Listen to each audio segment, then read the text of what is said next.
आज हम करेंगे वसंत भाग 3 से 16वां पार्ट, पानी की कहानी।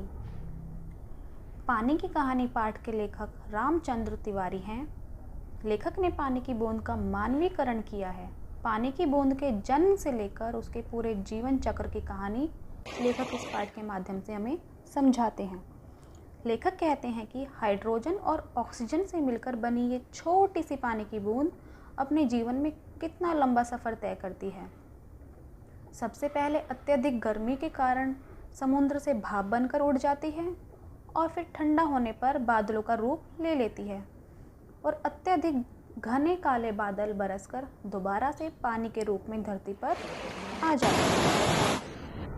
कहानी की शुरुआत में लेखक ने लिखा है कि बेर की झाड़ी से मोती सी एक पानी की बूंद उनके हाथ में आ गई और उनकी दृष्टि उस बूंद पर पड़ते ही वह रुक गई। लेखक कहते हैं कि थोड़ी देर बाद उनकी हथेली से सितार के तारों की सी झंकार सुनाई देने लगी। ध्यान से देखने पर मालूम हुआ कि वह पानी की बूंद दो भागों में बट गई और वे दोनों हिल हिलकर यह स्वर उत्पन्न कर रही हैं। ऐसा लग रहा है मानो आपस में बातें कर रही हूँ। लेखक ने यहाँ पर पानी की बूंदों का मानवीकरण किया है।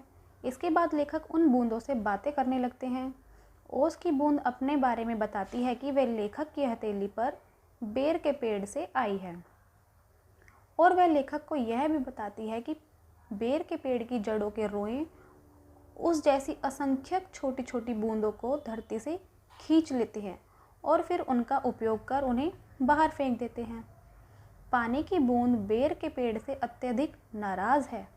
वह कहती है कि इस पेड़ को इतना बड़ा करने के लिए मेरी जैसी असंख्यक बूंदों ने अपनी कुर्बानी दे दी। लेखक उसकी बात को बड़े ध्यान से सुन रहे थे। उसके बाद बूंद पेड़ की जड़ों द्वारा पानी को खींचा जाना और उनका प्रयोग अपना खाना बनाने के लिए करना और अंत में पेड़ के पत्तों के छोटे छोटे छिद्रों से बाहर निकल आने की कहानी लेखक को बताती है।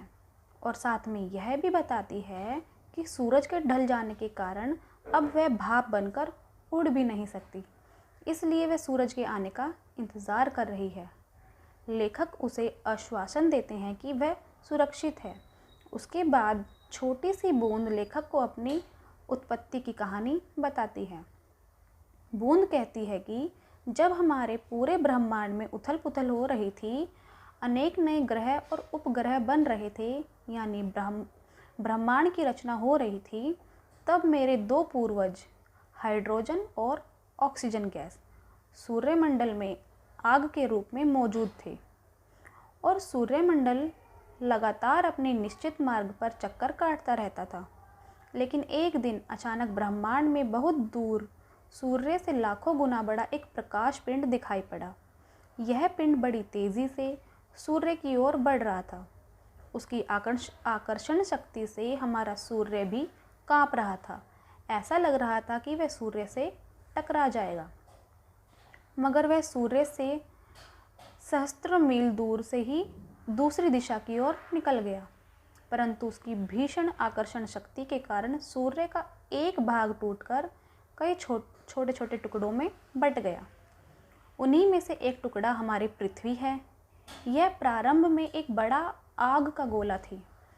लेखक ने बूंद से प्रश्न किया कि अगर पृथ्वी आग का गोला थी तो तुम पानी कैसे बनी? बूंद ने जवाब दिया, अरबों वर्षों में धीरे धीरे पृथ्वी ठंडी होती चली गई और मेरे पूर्वजों ने आपस में रासायनिक क्रिया करके मुझे पैदा किया है। पैदा होते समय मैं भाप के रूप में पृथ्वी के चारों ओर घूमती थी, फिर धीरे धीरे ठोस बर्फ में बदल गई।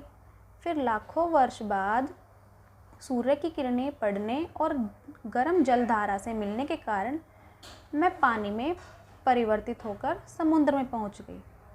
बूंद कहती है कि नमक से भरे समुद्र में बहुत अनोखा नज़ारा है। वहाँ एक से एक अनोखे जीव भरे पड़े हैं, जैसे रेंगने वाले घोंगे हैं, जालीदार मछलियाँ हैं, कई कई मन भारी कछुए और हाथों वाली मछलियाँ भी हैं और समुद्र की अधिक गहराई में जंगल, छोटे ठिंगने मोटे पत्ते वाले पेड़ भी उगे हुए हैं।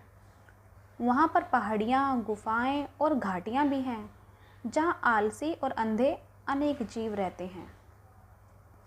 बूंद लेखक को आगे बताती है कि समुद्र के अंदर से बाहर आना भी आसान काम नहीं था।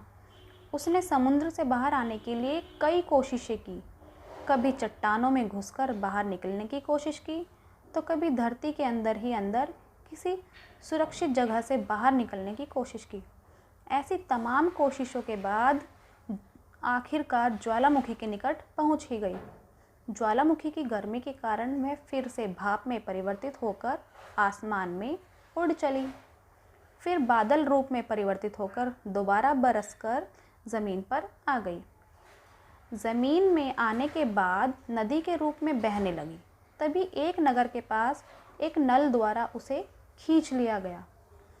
महीनों तक नलों में घूमने के बाद एक नल टूटे हिस्से से बाहर निकल आई और बेर के पेड़ के पास अटक गई।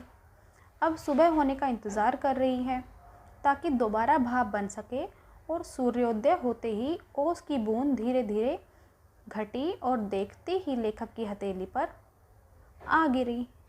तो ये थी एक ओस की कहानी कि वो किस तरीके से अपना जीवन चक्र पूरा करके आई है। ये कहानी आपको कैसी लगी कमेंट करके बताइए, और इस वीडियो को लाइक कीजिए, चैनल को सब्सक्राइब कीजिए और अपने दोस्तों के साथ शेयर कीजिए। अगर आपको इस कहानी के प्रश्न उत्तर चाहिए तो कमेंट बॉक्स में अपनी राय दीजिए। धन्यवाद।